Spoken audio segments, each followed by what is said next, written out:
Alright, so this is like the third stinking take of this, but point of this video is that obviously for a long time terrain has been very finicky in this in Fortnite creative mode. As you can see, this is an unscaled piece right here. This is that same piece but scaled down to its minimum possible scale. You can see all the grass is screwed up. And then there's this one that looks like, wow, there's not that much wrong with this piece right here. There's no visible border, and I mean, that's a little odd, but we'll talk about that in a second.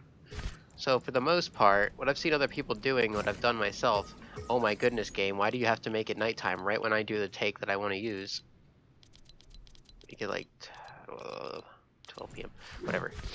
Okay, it's been really painful because you've had to use usually 32 grid snap plus a mixture of scaling to get this to work right. So allow me to suffer in front of you to demonstrate this. Oh my goodness. I was almost there, I think. Maybe, okay, I went too far.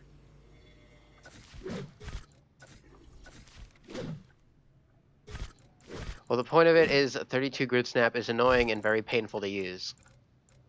And I will now showcase the much improved version of that involving inverting the object. Now, I'm sure, okay, maybe you have heard of it before, but you can actually invert, invert slash mirror objects slash entities that you have by switching grid snap to off and just scaling down until it inverts. So you want to do what I did there and scale it down fully so that it fully inverts and is at its maximum scale. Then you'll be able to use a grid snap of 16, which is much easier to use than a grid snap of 32. You want to place it the first time. Whoops, switch my grid snap. But now, because it scales more on its upside down axis, you can much more easily scale this to fit the other piece. Yeah, if I don't take 13 years to do this. But yeah, you see that fits?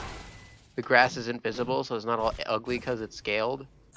And 16 grid snap tends to be a lot easier to deal with than 32. It's a really bad example. But you can see that it doesn't really look like these pieces should be fitting together, even though they do. Like, look how extra forward that looks. But because 16 grid snap, I don't really have to worry about it. I know that's gonna fit right. But with 32 grid snap, let me switch to that. This is what you wind up with if you try to do it the other way. Nope.